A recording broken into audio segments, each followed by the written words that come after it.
theme song. Yeah, no, I'll put some in there. This is where the knowledge connects. Polka music it is!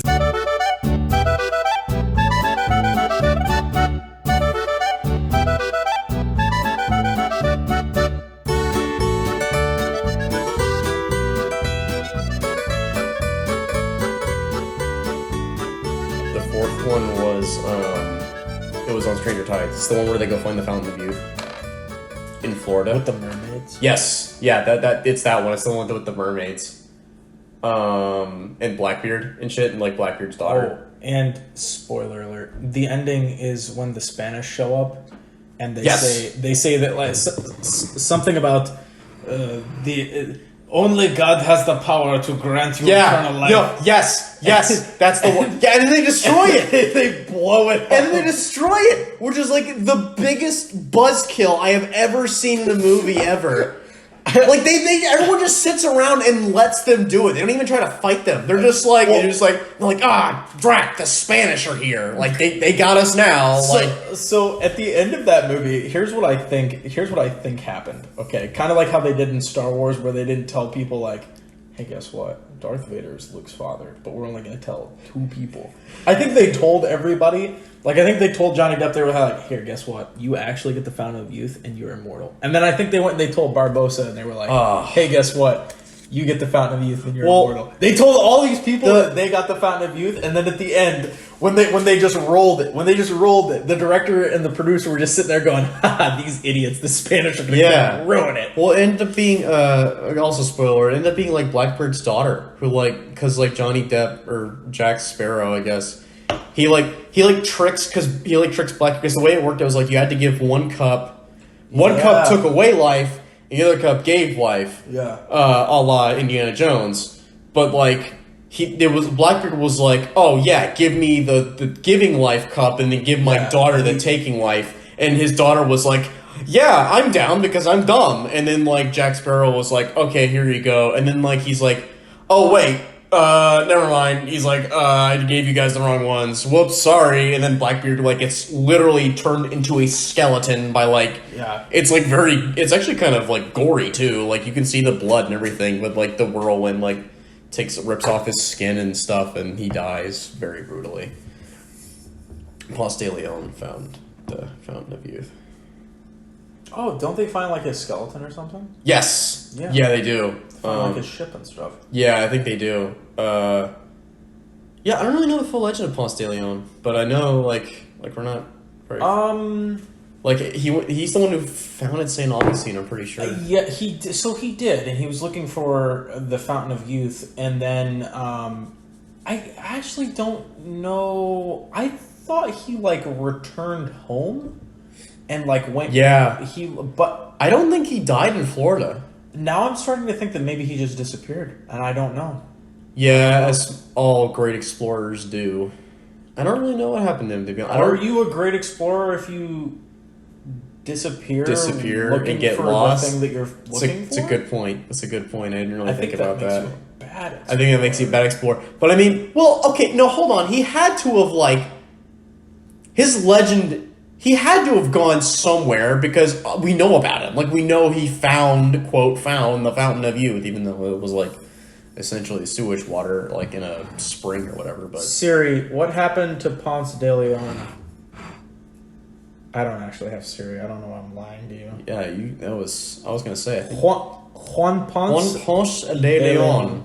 Well, yeah, because he had to explore... I'm pretty sure he did found St. Augustine because... Yeah. Ponce Inlet Lighthouse in Daytona Beach is named after him. He died in Havana, Cuba, so he did not go missing. Yeah, he probably went to Cuba and was like, "Yo, like this place is kind of chill." Do you know how tall he was? How tall?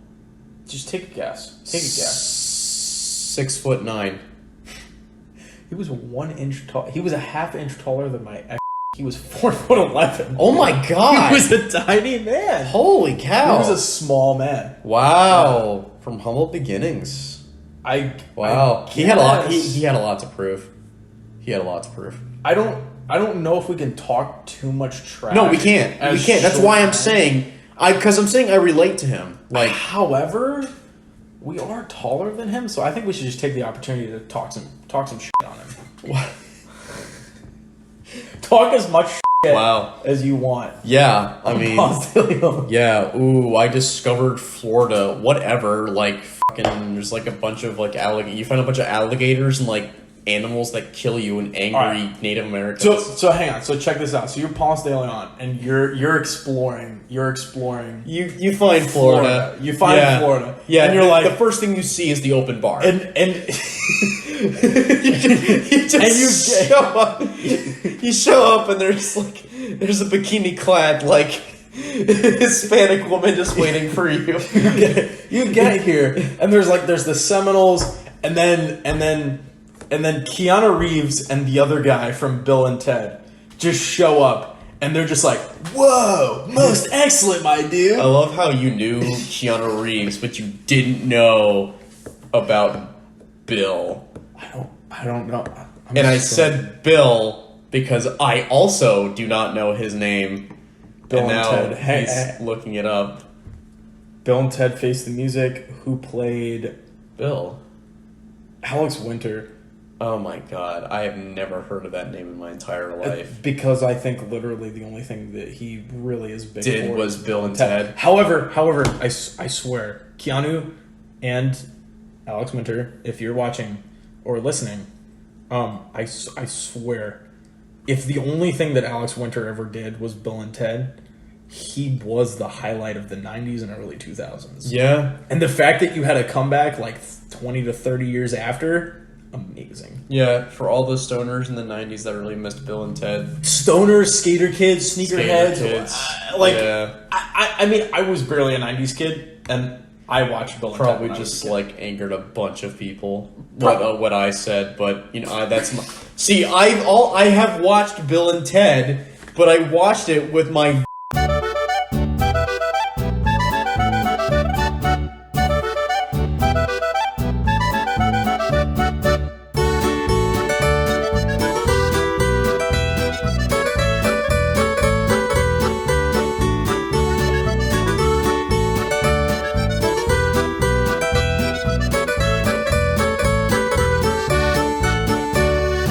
So that is that was my introduction to Bill and Ted was watching it. But what I'm saying is like they're definitely part of the 90s meta. They're 100%. They're a part of the 90s lore. The Dale era, the glory days of Dale. Yes, You're not wrong. You're not wrong at all. Yeah.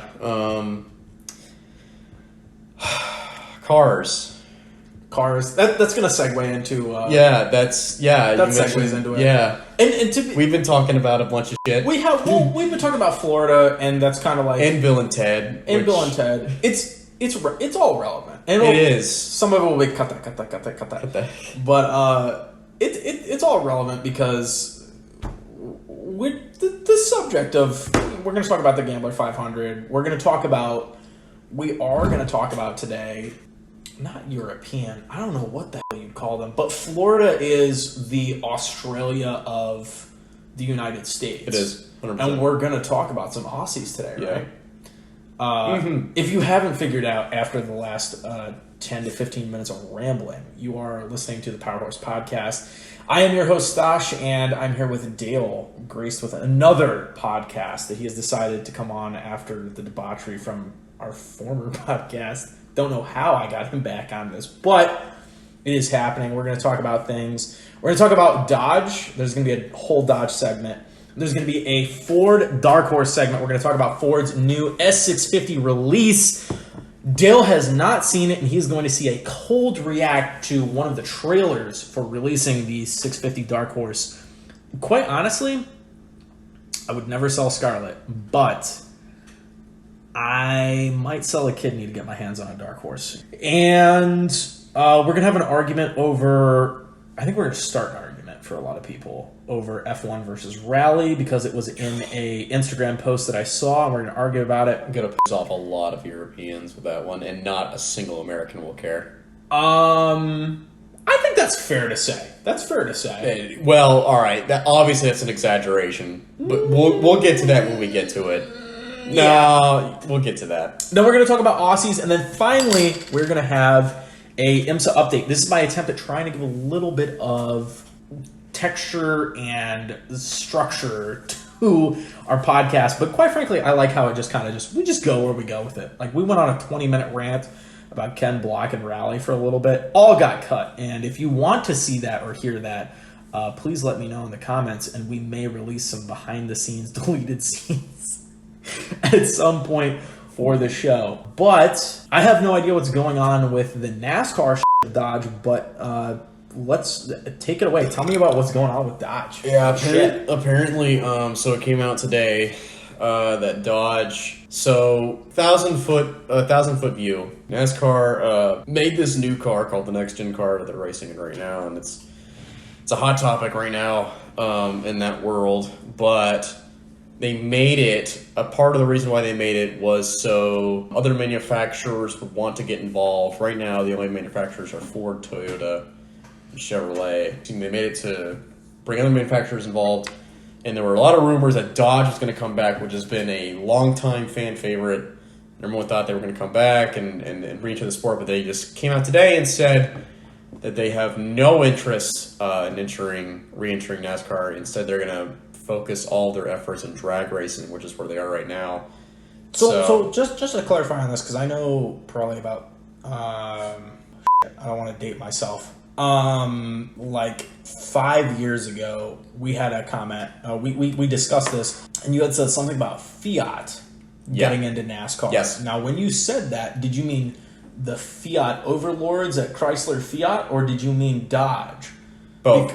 Both. So Both. as a whole, the entity. So it's not Dodge Yeah. that's necessarily making this decision. It's the Fiat Chrysler. It's overlords. No, it's Dodge. Because I haven't heard anything about Fiat entering it.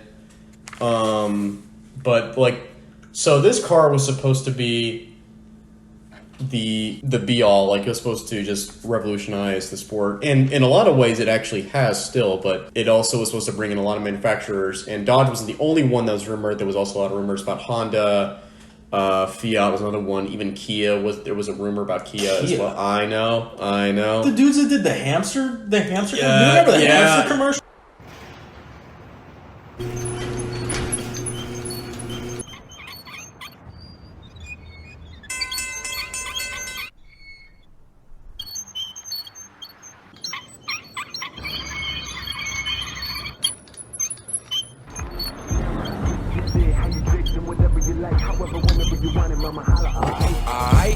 We can rendezvous, see a private island view with a table for two, she said. I love the way that you do what you do, what you do. Baby, do what you do, what you do. I love the way that you do what you do, what you do. Baby, do what you do, what you do. Front, back, side to side. Front, back, side to side. Now move it front, back, side to side. Front, back, side to side. Now move it up, down, round and round. Now move it up, down, round and round. Now move it up, down, round and round. Now move it up. If you're was it Gen Z, you don't know about the hamster commercial. I think everyone went bananas about the hamster commercial. The hamster commercial is like, I think that's pre 9/11. No. Off that really fun topic now. And now transferring over to Porsche, the 911. Porsche 911. It's the best. This episode is brought to you by the Porsche 911.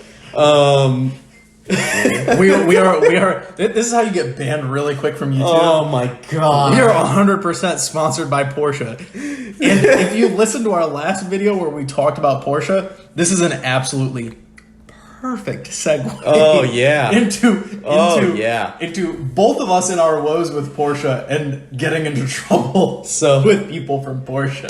So going off this ridiculously fun topic that we're going on right now. So national tragedies aside, it's actually very ironic what's happened because NASCAR actually lowered the horsepower. Like at one point, like 2014, they were running like 900 horsepower, and they were like, it was insanity. Like they were like no limits, like whatever, go as fast as you possibly can.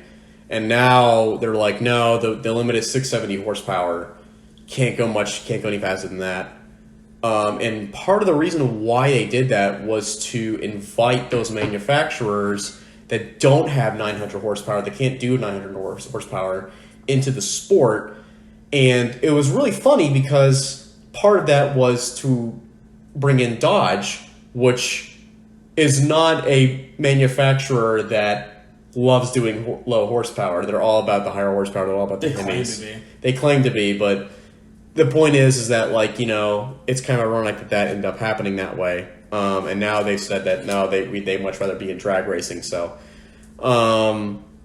which is super unfortunate. I mean, me as like somebody who is very much into the sport in that industry, who works in that industry, it is unfortunate to see that, because I would very much like to see much more manufacturers get involved. But unfortunately, yeah, that's how it is. And obviously, Dodge is taking a whole new route with their Hellcats. And you mean by getting rid of them? Yeah, I'm holding my tongue out of. I'm holding my tongue out of respect for the loss that we are suffering, and sadness that the Dodge brothers would probably not appreciate what's going on, and that's going into the segue for our next section. I'm sure many of you have probably seen the absolute audacity of the Dodge execs putting out this we're gonna bleep it, but this fucking shit about they're gonna get rid of the Charger and the Challenger. And to be quite honest, I understand what they did with the Charger, making it a 4-door, kinda, but they ruined a really good car. The original Challenger the new Challenger does mirror the old Challenger. However, now you're going to get rid of all of that, and the thing that you gave in the place is a electric car with speakers. Oh, it's the decibel sound. Dale, did you know that the decibel sound, that the speakers on that electric, we're going to bleep it, piece of shit that Dodge is now producing, that is going to replace their muscle cars, that sound will be the same decibel sound as the Dodge Demon. So don't worry. It's going to be as loud, but it'll just be speakers. Yeah, that's we are witnessing right now a motoring industry that is shoving out the muscle car.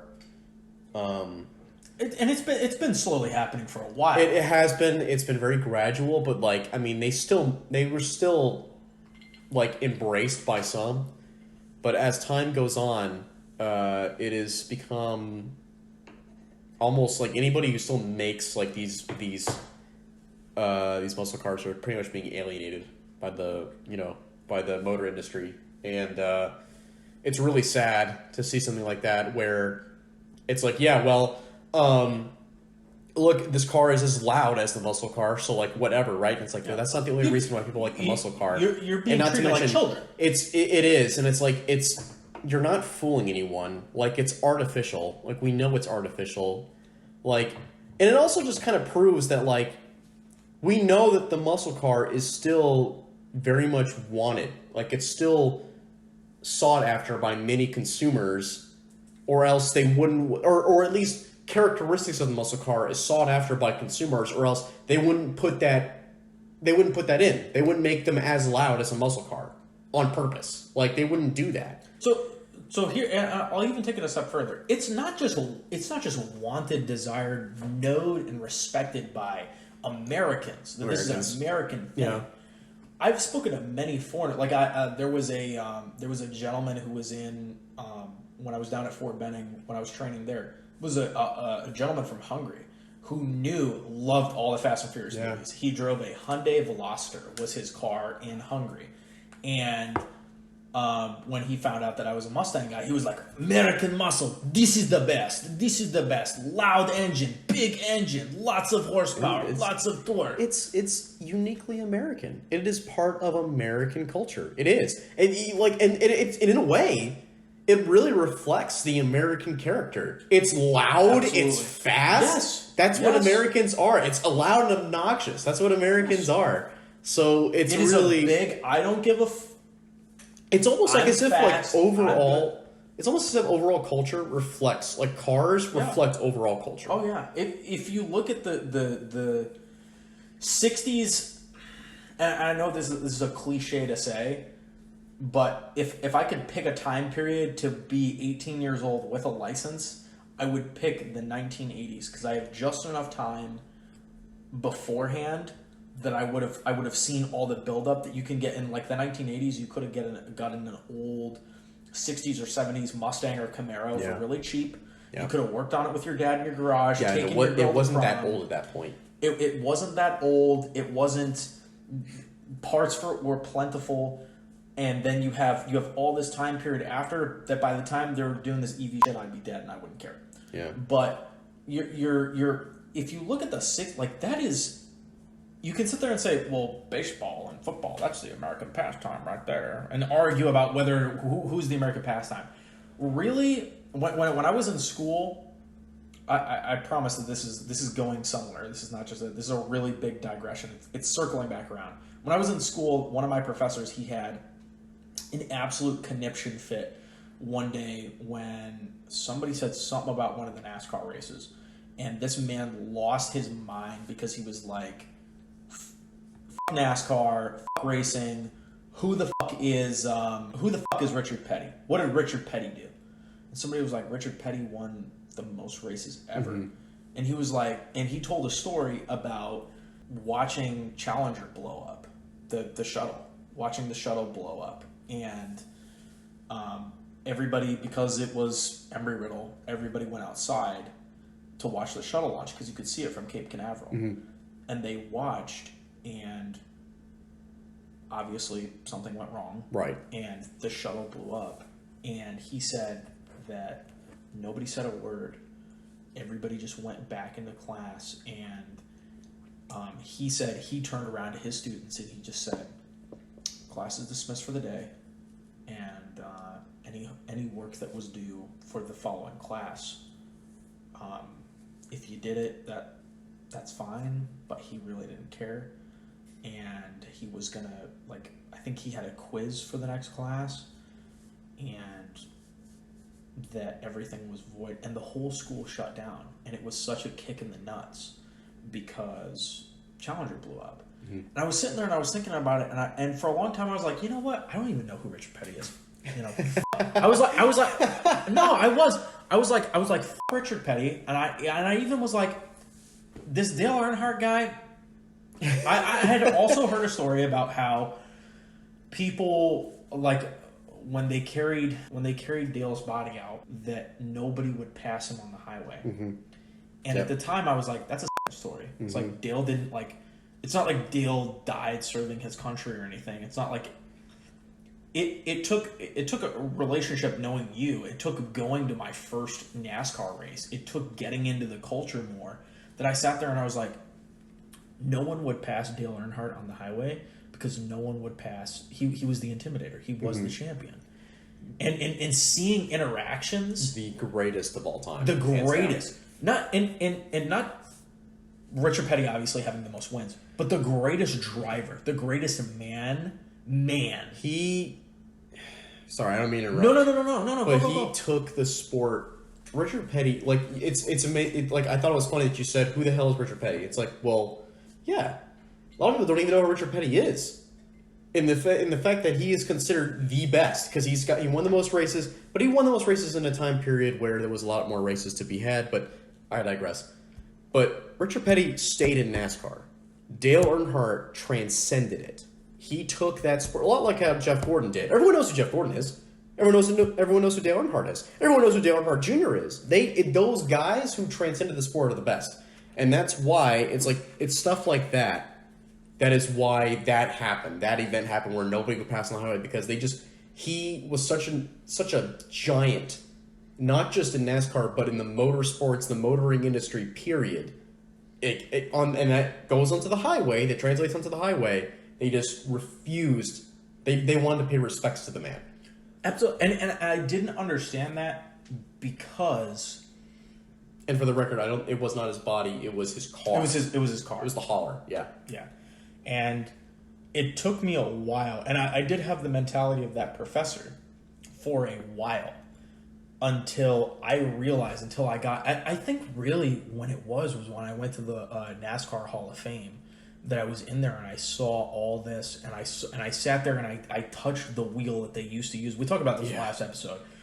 And I was sitting there, I was listening to these stories that they were playing on like on video, and I was like, this is the American way. Yeah. I was like, the difference between the astronauts who died in the Challenger explosion is no different from Dale Earnhardt dying, and this might piss some people off, but the fact of the matter is that the same American spirit that pushed astronauts to go up in Challenger and to push the bounds of space is the same spirit, American spirit, that pushed men like Dale Earnhardt, who was, I think you would probably say he's one of like the 90s, of men of the 90s, like popular men who were men that you would look up to. He's probably like top up there, man of the 90s that you just don't see today.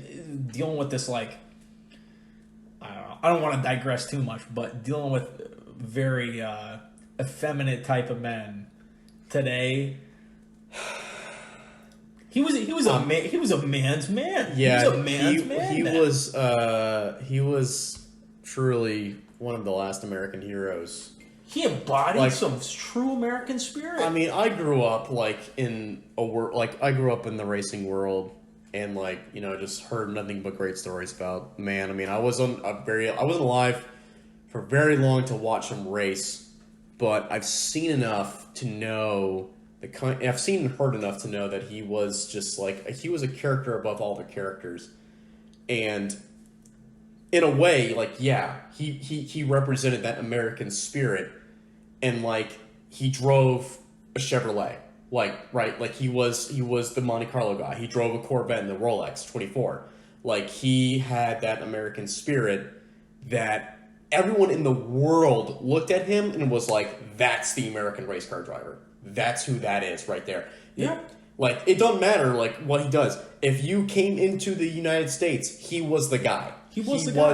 Absolutely. And and Mario Andretti, but I think he's a character for another time. But when it came to Mario Andretti, did not have the same character as Dale Earnhardt did, and Dale was just he was the intimidator. He was the he was the champ. He was the toughest. He was the toughest guy around. He was a tough. But Mario Andretti, when you talk, and we'll get into that another time, but when you talk about Mario Andretti, if you say hey, you're riding with your buddies, hey, calm down there, Mario Andretti, that just means he drives fast. Yeah. But when you think about Dale, you really do think about thinking about on and off the track, he was a respectable and honorable man. If you fucked with him. Yeah. If you fucked with him, then you were screwed. He'd have you. Because he'd have you. He'd have your number. But he was an honorable and respectable man off the track and on the track. And so many stories about the dude. So many stories.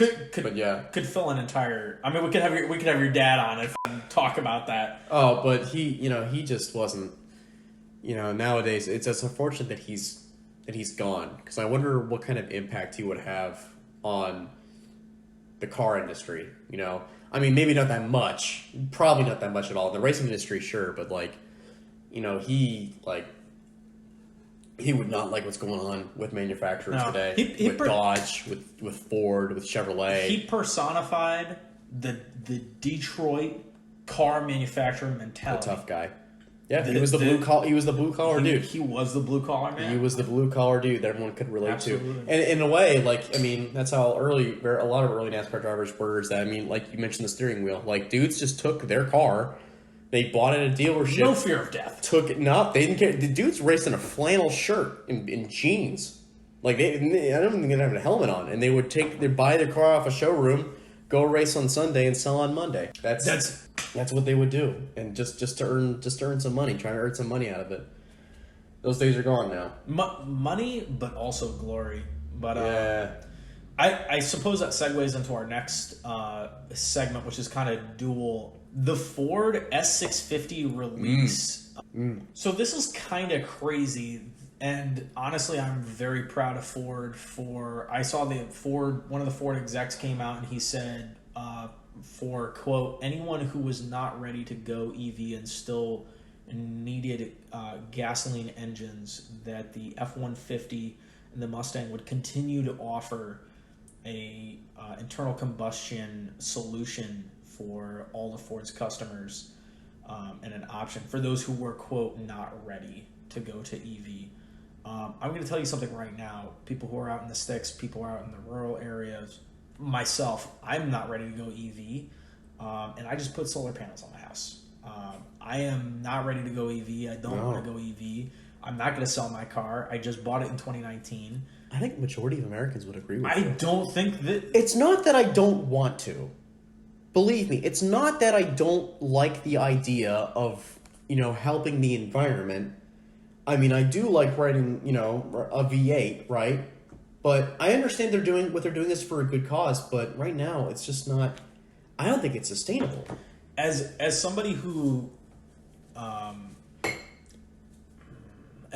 studied this stuff kind of in college, as far as the aviation world goes, if I tell you that the batteries are not there for tiny freaking drones, the batteries are not there, the cost to benefit ratio, I just don't see it. If somebody out there, if you out there in the comment section, if you know better than we do, I mean actually know better. Like if you've studied it and you have some new info on batteries, I know there's new stuff coming out every day, but here's the fact of the matter. They're using extremely rare earth metals that are more finite than oil and gas. And I just don't see it yet. It's not even just that. It's the convenience. I have to drive. Sometimes I have to drive 4 hours a day. If I had an electric car on a full battery, I couldn't do it. No. Could not do that. And even if there was a recharging station on the way back, I'd have to wait 30 minutes. 30 minutes if there's not a line. If there's lines, like we just had the hurricane down here. Yeah. There were lines at the gas station. Yeah. Imagine the lines for the EV charging stations. There's already lines out in California, and there's no conflict of a hurricane or tornado out there. It's just, I don't know. At the moment, I say it's a pass. One day, but just maybe. I think we still need the V8s though.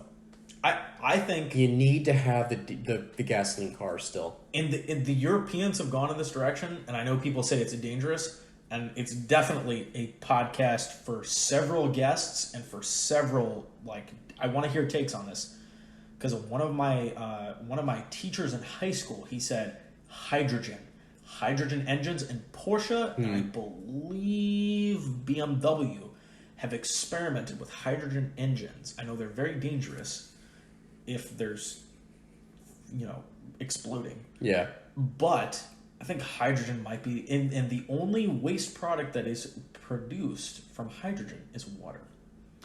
So I think hydrogen might be the future. But this does go into our segue. We are going to watch one of... So I got to see this thing. So this is... quite frankly, I was underwhelmed. But we'll see if the hype video can get Dale good enough. And we're just going to play it off my phone. We'll see what he thinks. And you know what? I may overlay play it in editing later, but let's see.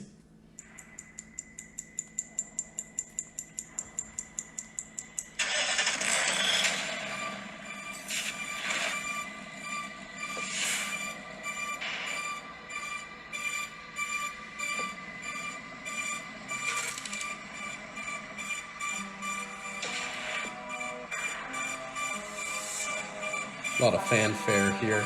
It's a lot. Just show the car. But they back it up. They back it up. So Yeah. They show the full interior.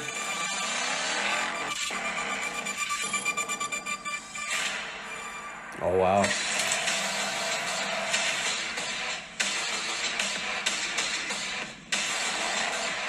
Oh, I like the rear. Okay, okay. Yeah, I like the rear.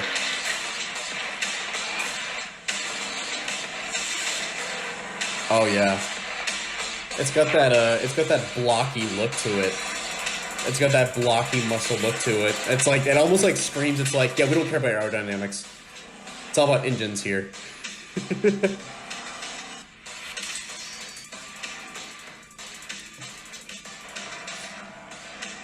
Yeah, look at that. It looks, yeah.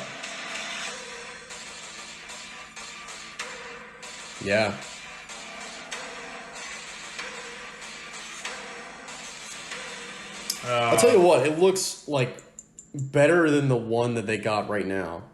I'll definitely give it that for sure. So there's 2 points of contention here, and you didn't get this because for some reason YouTube's dumb and they put up It is dumb. little things, but it did show what the 4 options are going to be down to the convertible.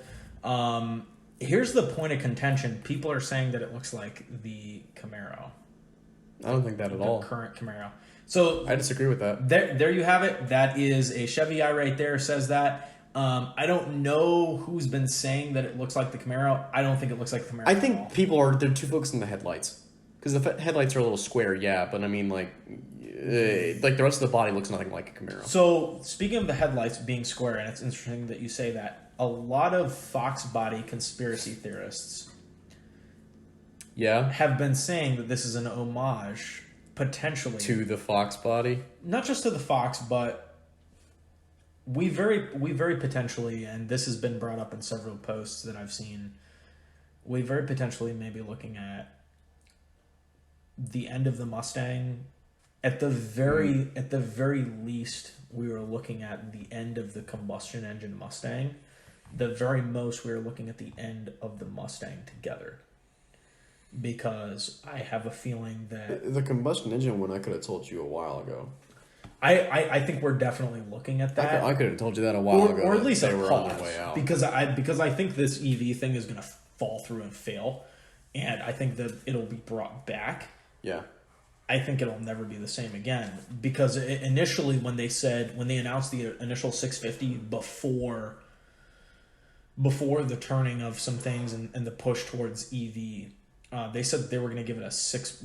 They ordered engines, 6.8 liter engines from the Windsor factory, and it was going to be a pushrod 680. And they were going back to their roots. This was going to be a fantastic, crazy thing, and now they're just throwing 5.0 Coyotes. They're looking like Gen 3, Gen 4 Coyotes, which the Coyotes done tremendously well. But I was hoping for a 6.8, hoping for something back to a big block, or larger small block. I know it's not a big block. Don't roast me in the comments. But that we're looking towards the end of this. Some Fox body people have kind of theorized, considering that the Fox body is the longest running Mustang in the series of all Mustangs. They added a feature. I don't know if you saw it, but the dashboard and your center console display are all one piece. Oh, really? Yes. Yeah, It's okay. massive. Right. But if you want, there is a setting that you can set that your dashboard looks like the 1979 to 1993 Fox body dashboard. See, that's cool and all, but I feel like if you're gonna do that, you might as well just get a Fox body Mustang. It's definitely an homage. I mean, I guess if you own one, like you're like, oh yeah, this is kind of cool because I'm a Fox body enthusiast or whatever. Like, yeah, but it's like, if you're just getting that one, like that's your first Mustang, like just get a Fox. just get a Fox. But But it's cool. I'm not saying it's not cool. So there is a movement, and the movement is to bring back the Fox body. That people want the Fox body back. It is the longest running Mustang in existence. I think that despite what you think, and this may piss some people off, but the Fox body era and being a Fox body owner and a Fox body lover, I think the Fox body is when I say the Fox body, I mean the Firebird of the 1980s. You have who else was in there? You have Kit. You have all kinds of great, amazing 80s cars. I think the 80s was one of the greatest time periods of cars. The Camaro, the Gen 3 Camaro is amazing. The IROC Z is a really cool car. There was a big push to bring that back. Just bring it back. Make it boxy. And the fact that you said that was one of the things that you noticed was it looks boxy. It looks like that old style. Yeah. I think that's really cool. Every single time we get a new version of a muscle car, no matter the manufacturer, not just Ford, talking about Dodge, talking about Chevrolet, all that. Like every single time, they always say, "Oh yeah, we're really paying homage to the original." Well, why not just make it original? Like, why not just make it look like the freaking original? That's a good point. I think the best one that I saw that actually looked somewhat similar to the original, actually, within like the last, 10, 20 years, was the Challenger. Now they're getting rid of it. I'll admit that.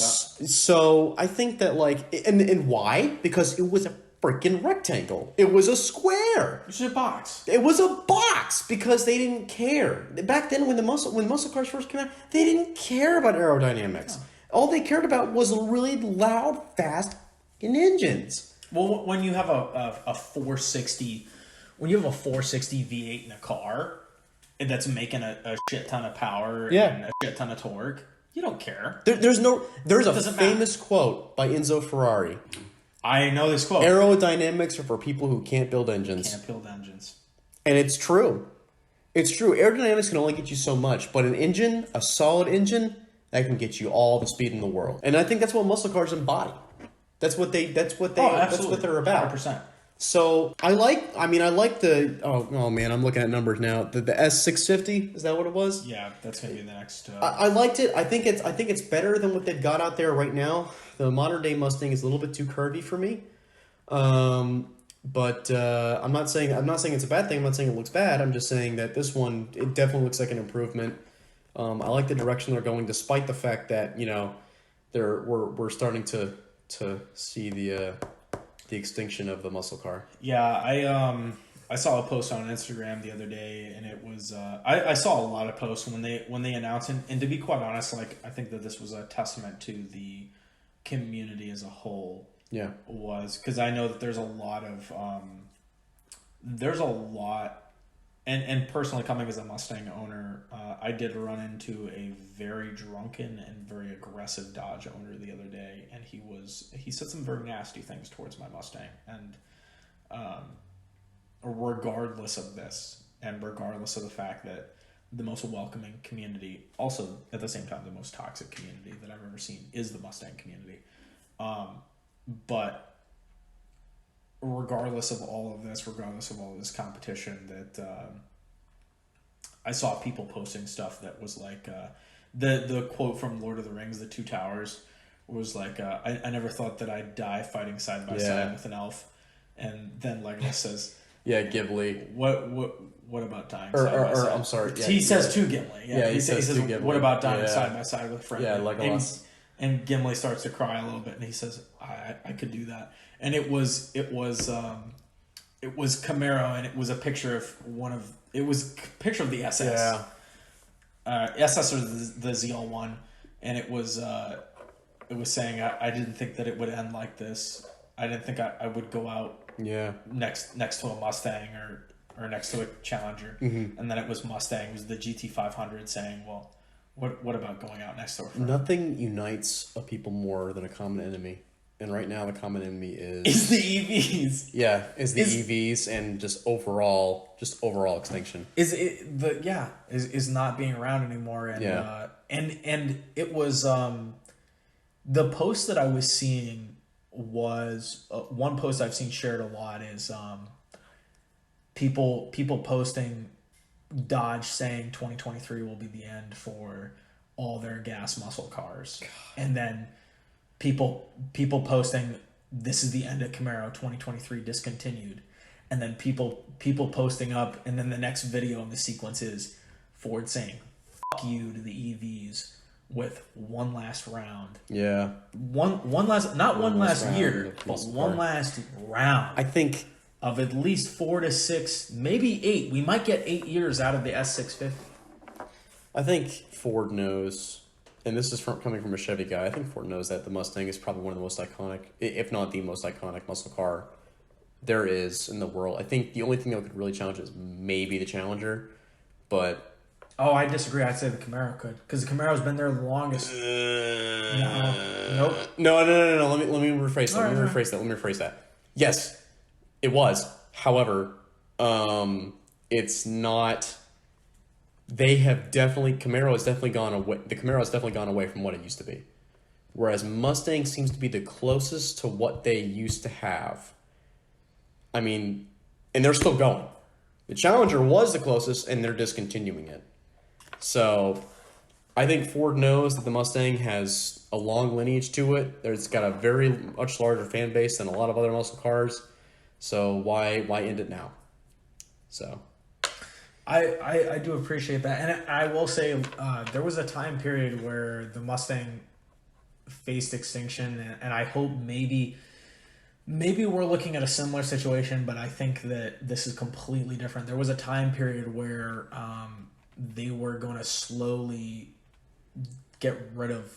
They were just gonna put the Mustang to sleep, and they were going to turn it into the Capri. And the Capri is literally, at the time, if you know, in the 80s, if you know the time period I'm talking about, the Capri is the front-wheel drive version of the Mustang. And they were just going to turn the Mustang into a front-wheel drive, and then slowly, 1 year, they'd just come out with the Capri, and there'd be no Mustang. And someone wrote a letter to Ford, and they said, if you guys do this, I'll sell my Mustang tomorrow. I own 2 of them.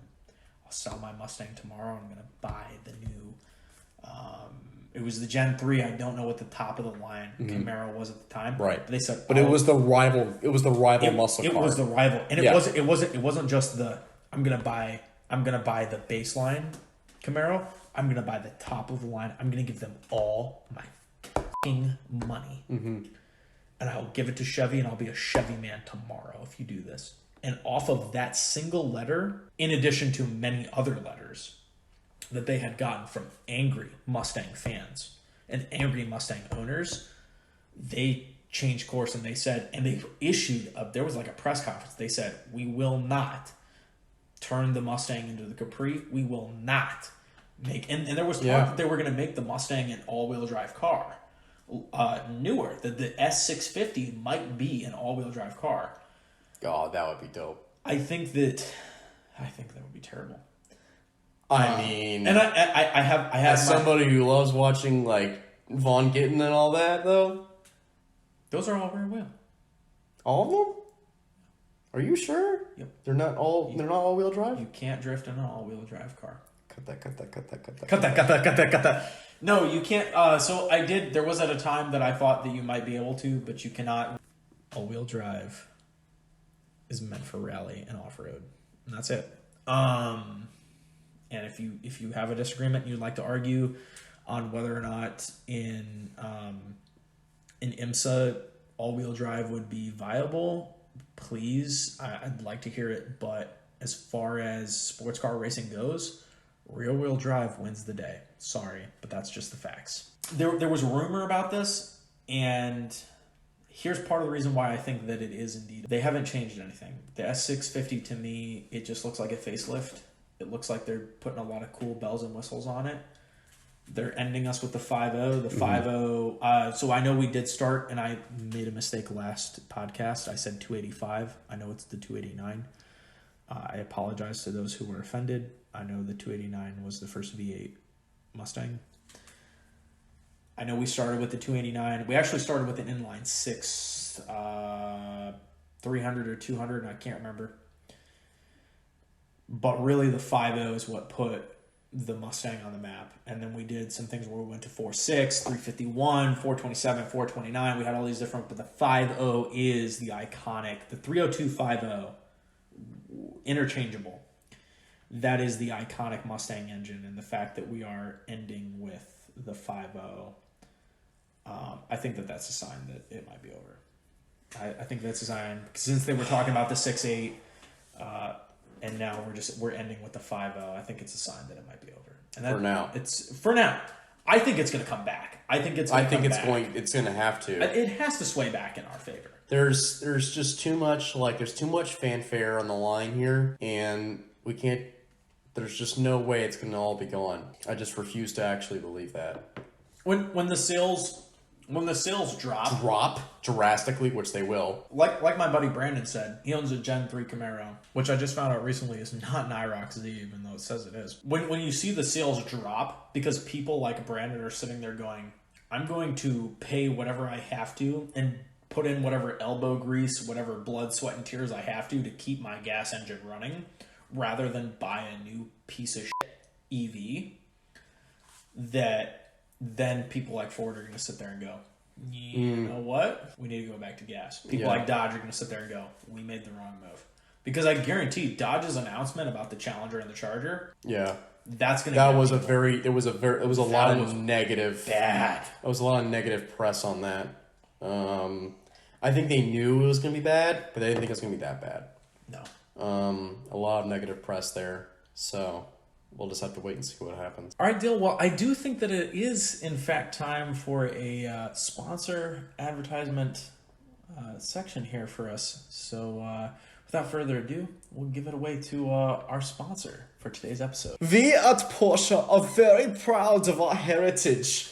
Come on down to your local Porsche dealership and get your brand new Porsche 992. With this car, we are paying homage to our original Porsche 911 that we created in 1963. We are paying homage to the original Porsche 911 that we made in 1963, just like we do with every other fucking Porsche. Porsche, we haven't changed a fucking thing since 1963. And you keep buying it, so we don't have to. Porsche, we know that you made tanks for the Nazis during World War II, and we won't let you forget it until you sponsor us. Thank you. Sincerely from your friends at the Power Horse Podcast. Porsche, please sponsor us. Please. All right, that was a fantastic plug that we had from Porsche. Now back to the podcast. We're going to have a race update with Dale. Dale, pump us up. The people are ready. They want to hear. Tell us about the awesomeness that is happening in the racing world today. Tell us what is going on. I know there's fantastic stuff. We are all hyped for it. Dale, take it away. What's going on in the racing world? NASCAR is, we're going to Las Vegas this weekend. It's probably going to be a good race. They're going to start the round of 8 of the playoffs, so that's pretty cool, I guess. Christopher Bell won at the Roval, and he's in now. He's in the round of 8, so he wasn't supposed to do that, and then he did, so that's pretty cool. Let's see here. Max Verstappen won the F1 championship. He won at Japan because it was raining and stuff, so he won and stuff, so he won a bunch of points, and he's won almost every race this year, so he's a 2-time champion now, so it's pretty cool, I guess. Let's see here. IndyCars, they finished their season a long time ago, a month ago. Will Power won, so that's pretty nuts. IMSA Meyershank won the prototype championship at Road Atlanta. They were pretty fast, so that's pretty cool, I guess. Pfaff Racing, the Porsche, who is our sponsor for today. They they won the GT championship, so that's pretty cool, I guess, for them. Woohoo! Yeah, congrats to them. It was also the Bathurst 1000, but we'll get to that in a second. So. All right, thank you, Dale. That was fantastic, a phenomenal update. We are pumped. We are ready for racing. That was freaking awesome. Kind of like a little subdued Rick and Morty type of thing you were doing there. But fantastic, awesome. We loved it. The people love it. It is awesome. Now we're getting into the update from me, from Stash. What's going on with the 19? Have you ever replaced the catalytic converter in any of your cars and thought, well, you know, I did the axle back exhaust, I did the resonator, but it's just too much work for me to do the catalytic converter because you were busy with work and life and whatever, and you trusted it to your local, your your mechanic. I trusted it to my mechanic. He did a good job. The only problem is that on the 19, there's a bracket that holds in place it's a section before the resonator, which I don't have anymore. Before the resonator and after the downpipe / high flow cat, which is what I have in there. That section is rubbing up against one another, and at low RPMs or really high RPMs, it rattles, and it's driving me absolutely freaking insane. And I can't get that section of pipe to move. And so I've spent like 3 or 4 times underneath my car for multiple hours, to which point I found out that my garage is uneven, and the car almost fell on me, which is a completely different story for another time, which was very terrifying. But the gist of this is that the 19 is doing well. It is dynoed. I don't have the numbers in front of me at the moment, the dyno sheet, but I want to say it made around 330 horsepower and 375 foot-pound torque, which for the little bit of stuff that's been done on it is, I think it's impressive. There's not much done on it. And I'm very pleased with that, for a daily driver at least. You can definitely hear the turbo a lot more. Very, very pleased with that. The GT, so the GT did get dynoed. The GT is definitely out of the shop. It's back with me. The GT has a name. The GT's name is Lilith because she is awful like Adam's first wife from the Bible / the Torah, I guess. And if you don't know, Lilith is the like mother of the night, or mother of demons of the night, or something like that. And she's not named that because she's really fast or ferocious. She's named that because she keeps me up at night with the amount of money that I'm spending to try and fix the car after it breaks. But everything's been fine with her. I just got to change brakes, change rotors. The only thing though is I drove over to Dale's place tonight, and if anybody has a solution for this, it's a Holley EPIII Sniper that's on top. The car won't go back to idle when you push in the clutch, and I'm not entirely sure that it's a throttle issue as of right now. I know the solution that many people have offered is to just put a actual carburetor on there instead of a carburetor / EFI hybrid thing, because I don't totally understand how the Sniper EFI works. It looks like a carburetor, but it's an EFI. But yeah, I don't know how that works. Aside from that, the only other thing that she needs is new brakes, new rotors, which I do have. I've just been too lazy to put them on because it takes a second. And then the tires, it needs new tires. So we'll get that in. We'll get an update on what Lilith's doing. I'm hoping to get her at least in one autocross event. Just to reiterate, she will not be doing any rally. She will not be doing the Gambler 500 because she's a 40-year-old car and she doesn't deserve that type of punishment. But she's been lots of fun. So we're going to go into causing a small argument. This is the argument section of the conversation. And what was it exactly you say? Is that we were going to cause an argument between Europeans that Americans weren't going to give a shit about? I think some Americans will probably favor one side over the other, whereas Europeans will probably fight amongst themselves because both motorsports are very much favored amongst the Europeans. So very much respected among Europeans. So the question has been raised: who is the more intense? Who's the more difficult? Skill required. F1 versus rally. Who is more extreme? We're gonna hear it from Dale. Whatever Dale says, that is, you must accept it because Dale is the racing expert. Dale, what's your take? It's rally. It's not even close. Rally takes it. It's not even close. So here, I'm going to lay down, I'm going to try to get as basic as possible. So you are driving through a forest at night with no illumination aside from your headlights. You don't know where you're going. You don't know what the next turn is. And you're driving at 120 miles an hour. That's rally. Your only navigation is the guy next to you screaming gibberish in your ear about what the next turn is, how far it is, what direction it goes into, what's the angle of the turn, what gear you need to be in. The angle of the turn. Does anybody know what the fuck that means? The angle of the turn. They tell you the angle of the turn. Rally drivers can discern the difference of a turn between a number that is given to them. Mm-hmm. Can F1 drivers do that? So another basic way of looking at it. So I do a lot of simulators, right?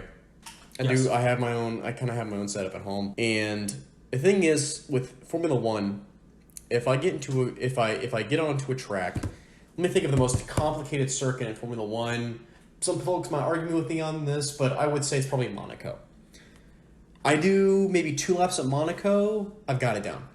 I know what I'm doing. I know what gear shifts each corner requires. I know where I need my braking zones are. Just my 2 cents as a very casual simulator guy, like Forza. When I say casual, I mean Forza. I would say Monaco is probably, yeah.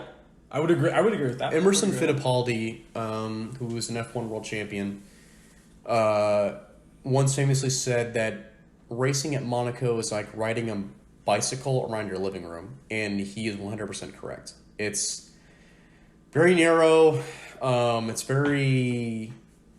no room for error. Not some folks say little room for error. There's no room for error at Monaco.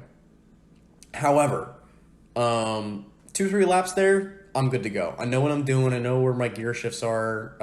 I know what my braking zones are. I know where the DRS points are. It's not that difficult in comparison to rally. Whereas, sure, you can do a shakedown and you have a navigator, but that's it. You don't know what the next turn is, and if you're going to go as flat out as possible, you need to have balls of steel. And that's why folks die in rally.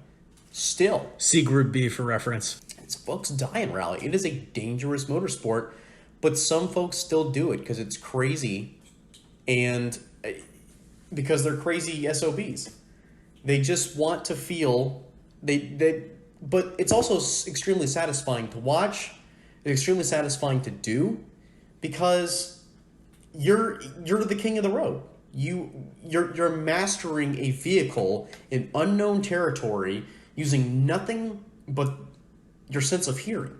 You don't know what's in front of you. You don't know what's going to happen. You have to think extremely fast, whereas in F1, the only time you have to think fast is if there's a car in front of you. You know what the next turn is going to be. You've done it 20 times already. And in F1, so we're talking about narrow, in Monaco, it being very narrow. Mm. In F1, the worst thing that I think that can happen is you fuck up, or the vehicle, the car has a malfunction or a failure, and you go into a wall or you go into somebody. I was watching some footage of rally in Germany, you fuck up in rally, you might go off the side of a cliff. Yep. You might be dead times fucked times 20. Like, it's not just over, it's over in a big fucking way. And not only that, but in F1, the people sit in the stands. In rally, back during the group beat it, and even still today, what is 100% still today. people are on the side of the road, like risking getting run over, and people are sitting there and they're just like, yeah, fucking cheering this on, and it's go. If you need any further convincing, go comment in the comments if you think otherwise. But if you need any further convincing on this, go watch some rally videos Now, and think if Lewis Hamilton could do that. Okay. Now, listen. Let me give F1 its due. I'm not saying that it's super easy. I'm not saying that it's any challenging. I'm not saying it's not challenging at all. F1 is for the greatest in motorsport, for some of the best drivers in the world. I think that's completely, arguable, but I'm not going to get into that. But it is considered as the pinnacle of motorsport. I think there's a lot of respect there for anybody who can do it. There's a lot of respect for folks like Lewis Hamilton. There's a lot of respect for folks like Max Verstappen, Charles Leclerc, Fernando Alonso. A lot of names that Stosh has never heard of. But the thing is that when it comes down to it, they're both extremely different motorsports. And I think that's how all motorsports are, is that you really can't compare the two too fairly. On another note, if we're going to compare the 1970s Formula One to rally, it's a much more closer comparison. Because 1970s Formula One was a blood sport. It was. People were dying left and right. So it's nowadays, Formula One cars are so much more safer. They also have an incredible amount of downforce and grip. So it gives a lot more control for the drivers.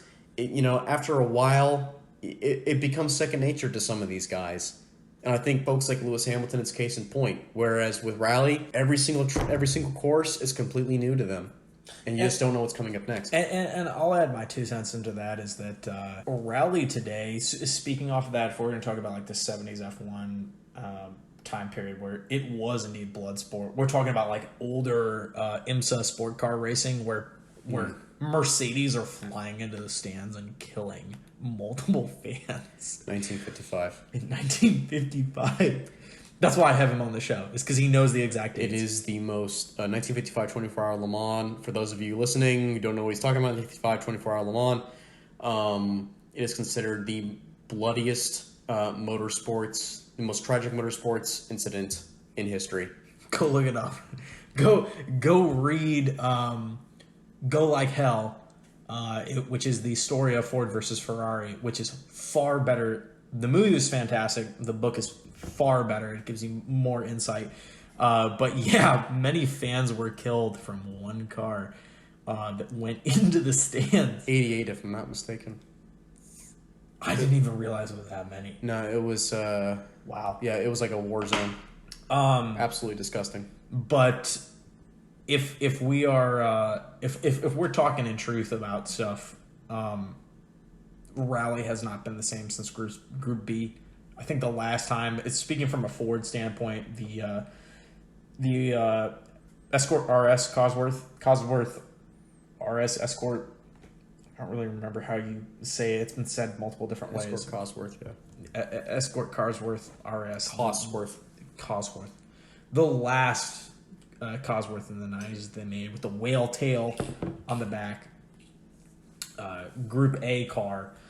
I think that was really the last time that Rally is crazy right now, don't get me wrong, but when Group B ended and then the years that followed in Group A where they were kind of still going wild, you just don't see stuff in Rally today where people will roll cars like 4, 5, 6 times and then get out, look at the car upside down, have fans come over, help push the car right side up, and then continue driving. Or have a wheel pop off and then race on 3 freaking wheels to the finish. You don't see that type of stuff today in rally. So I do think the sports are very different, but I think if you're looking at it, if we are going to directly compare them, I would say rally is a little more. It's a little more nail biter. On a final note, if you still don't believe us, look up a video, and I'm probably getting the title wrong, but you can look up a video called, just type in Google, whatever, Sebastian Loeb flat out. Let's see here. Yeah, Sebastian Loeb, sure, flat out. When in doubt, flat out. And watch that video and ask yourself, would Lewis Hamilton do that in the same situation? I've been watching Lewis Hamilton since his rookie year of 2007, and I think I can safely say, no, he would not do that. It's a different motorsport, takes a different group of people, more intense. I just want to clarify, in case Lewis Hamilton ever listens or watches this podcast, that's not a knock against you. It's just... I mentioned Lewis Hamilton because he's considered the greatest. He's yeah. That's why I put him as the driver to compare. I don't know. I know. Maybe he wouldn't do that because he's smarter. I know he cares about life a little bit more. I know nothing about Lewis Hamilton, but and I know nothing about F1, but I do know who Lewis Hamilton is. I think that's probably the only. Who is the Penske driver that I like? Pagenaud. The Penske driver that I like, who's in F1. In F1? Is he in F1 or is he in Indy? It's probably an Indy. The French dude. That's Pagenaud. He's an Indy. He's an Indy? He's an IndyCar driver. See, I didn't even know there was a difference between Indy and F1. And they look the same to me. He doesn't even drive a Penske anymore. This is a blow. I Does did not drive a know Penske that. anymore. No, that's not true. No, yeah, it is. Yeah. And Brad went to Roush. Well, he owns Roush now, so He owns Roush? no, he co-owns Roush. Yeah, he co-owns that team with Jack Roush, and they just got their first win with Chris Buescher at Bristol. I think this probably is the end of the combustion engine. Now that I know this, the Penske team, Connect the dots, please. How does that? the Penske team has completely broken up, and now I'm heartbroken by it.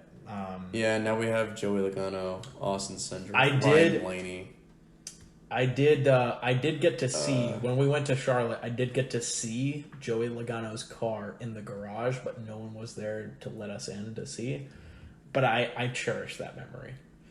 I also cherish for another time. I cherish the memory of running into a very, very, probably the second most famous NASCAR driver ever, not knowing who the hell he was. Oh my god. Maybe we'll tell that story, and that'll be a side for another podcast. I forgot about that. But yeah. So moving on, we were going to talk about. So we talked about Florida. We were going to talk about the Florida of the rest of the world. That's what we will now refer to Australia, because we call Florida the Australia of America. I say that Australia is the Florida of the rest of the world because the United States is the best. Let's talk about the Florida of the rest of the world. The Florida of the Pacific. There we go. So, the Bathurst 1000. the Bathurst. So Bathurst? BATHURST 1000. Are you saying that is this a thirst trap? No, because there's no I in there. It's just URST. Oh, okay. There's no thirsty Australians, unless you're talking about Foster's, which is Australian for beer. So, I would... Foster's, please sponsor us. Foster's. Actually, you know what? I think it's time for another sponsor advertisement moment. Rick, you're not going to do another ad-lib plug for some company that's sponsoring us? Shut up, Morty. We're going to do some Foster's. I'm drinking Foster's right now, Morty.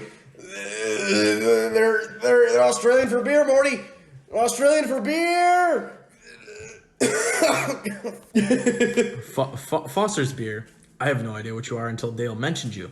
But I hear you're very good beer. Please sponsor our podcast. And then we can have all kinds of cool Aussie people on for our podcast, sponsoring us, promoting the Aussie way of driving and doing burnouts because you people are absolutely bat fucking crazy. And I love that about you.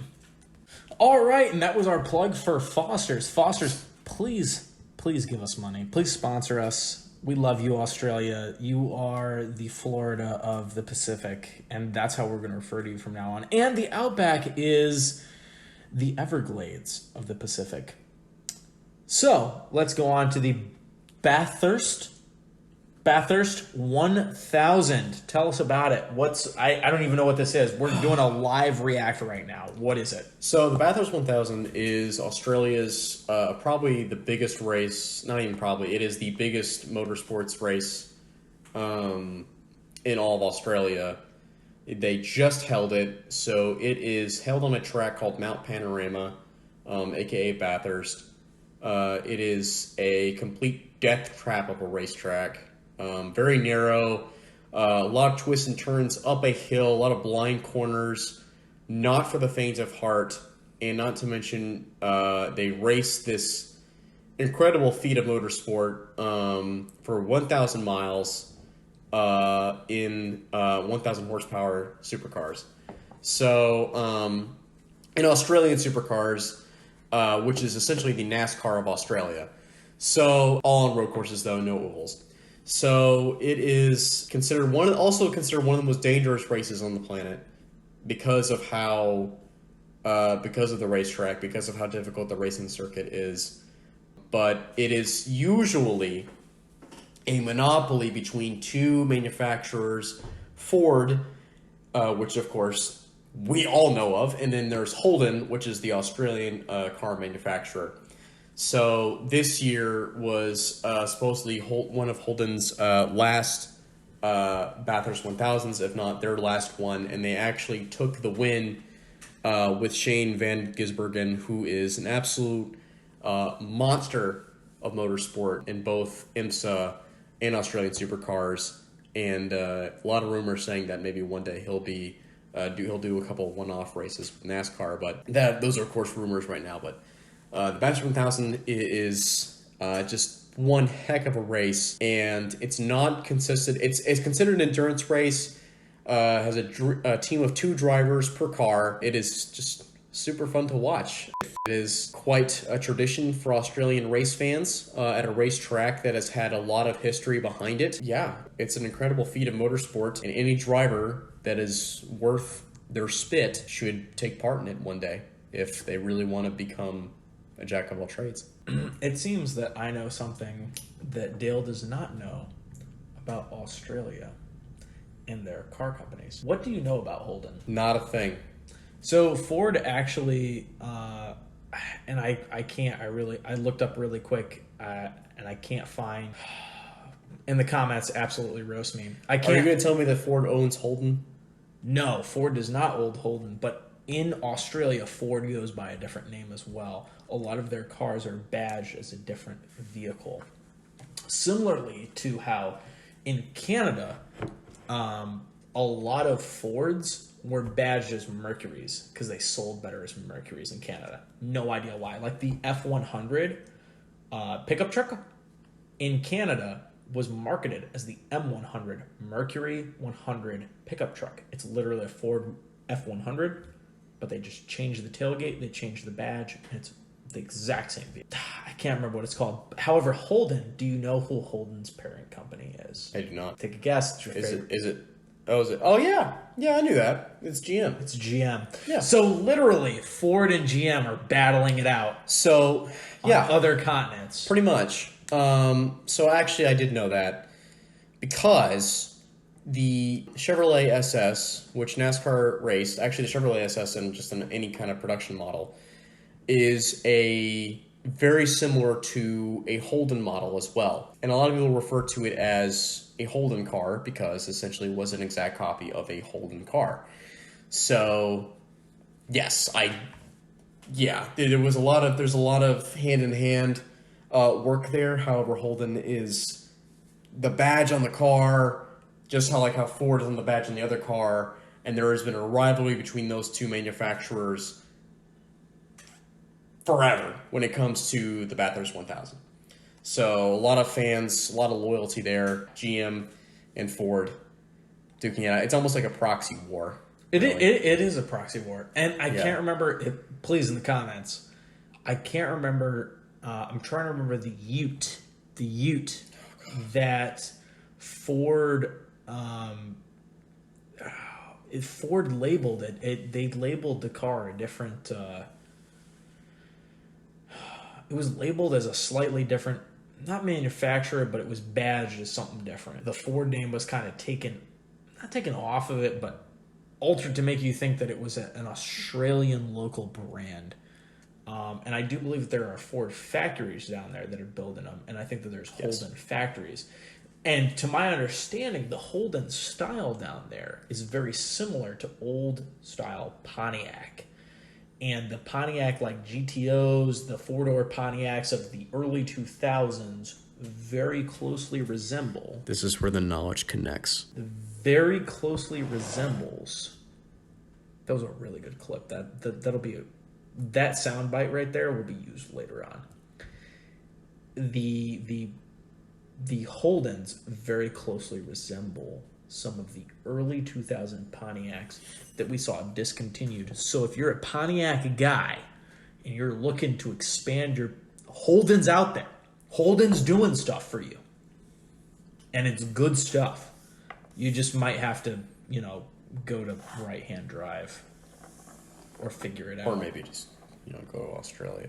Fun fact, the Ford Falcon featured a 302 DOHC engine, V8 engine, and that, the Ford Falcon, I want to say that versus the Gen 1 Coyote, it made we're going to have to bleep this, it made a ton more power than the Gen 1 and Gen 2 Coyotes, and that makes me sad.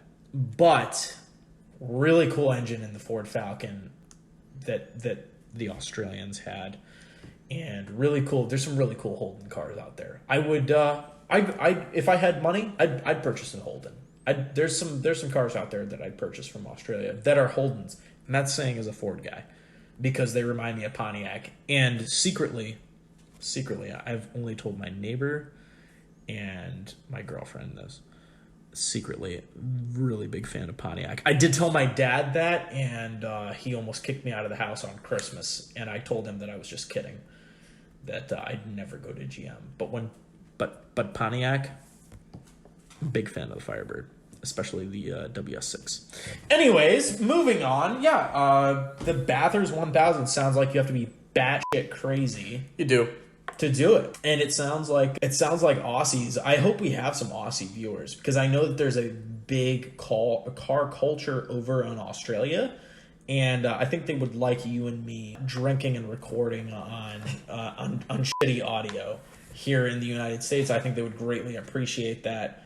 But that was our segue to crazy Aussie shit segment, and the Bathurst 1000. You said they just did it.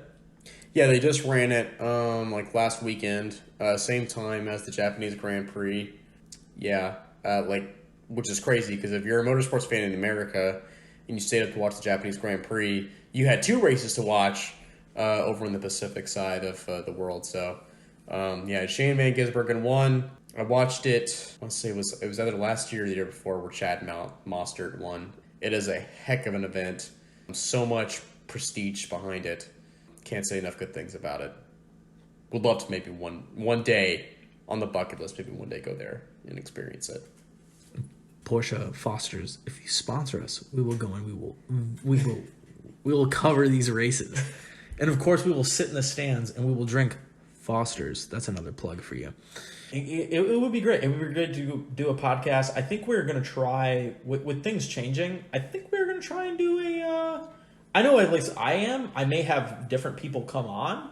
And at some point, I think I'll have Dale on, and we'll do a 24-hour coverage of the 24-hour Rolex. We'll see if you guys like it. If you do, cool. If you're just there to watch clips of what's going on at the Rolex, that's cool too. And hopefully YouTube won't take us down, or whoever we're streaming to. But we'll do a live coverage of it. I think that's very, very possible. What did we decide on what's gonna play us out? Music? Still want to do polka? I'm okay with polka music. Yeah, let's do Yeah. polka music. You want to do polka music? Either that or some weird Some Nordic nice music. jazz.